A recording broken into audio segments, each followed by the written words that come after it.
sagaleen koo mataa nurratti jaraane hin dubbatu sichee gaalammataa afaan diina keenya Yesuus tu waraane darbatamnaan kuftee jabde jedhee sagaleen koo mataa nurratti jaraane hin dubbatu sichee gaalammataa afaan diina keenya Yesuus tu waraane afaan diina Yesuus tu waraane afaan diina Yesuus tu waraane afaan diina Yesuus tu waraane afaan diina Yesuus tu waraane.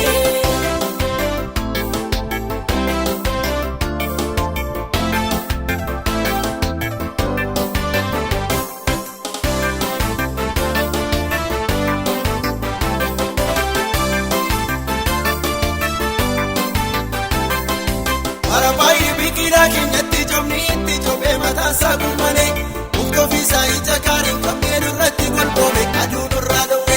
Arabayi bikila kenyatti jomni itti jobee mataan isaa gummane uffisa ija gaariin qabeen irratti golboome aduun irraa dhowwe. Dhimmi rakkinaan irratti kufee ol ka'uu dadhabne utuu gangalannu inni kakuun irraa qabu kufee lafa ol nu kaasee godhe kadhaabannu.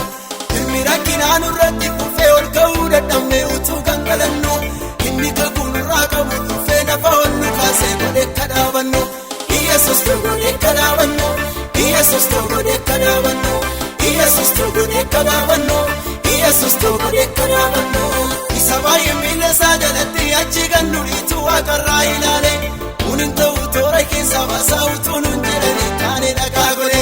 Isa baay'ee miila isaa jalatti achi gannu dhiitu waaqarraa ilaale kunin ta'u toora keessa baasaa utuu nun jedhani taane dhagaa godhe. Darbatamnaan kuftee jabde jedhee sagaleen koo mataa nurratti jaraane hin dubbatu sichee gaalammataa afaan diina keenya Yesuus tu waraane.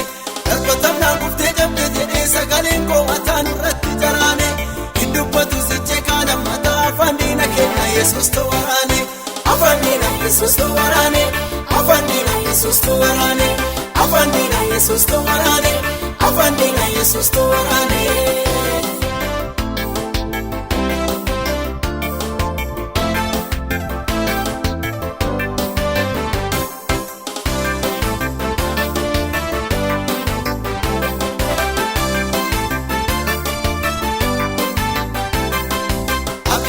Mogoleen umbuusu mul'ata kollofaa miti ija qaba gurra darbee soora biyya lafaa ta'uu kan danda'u sanyii gaarii qaba.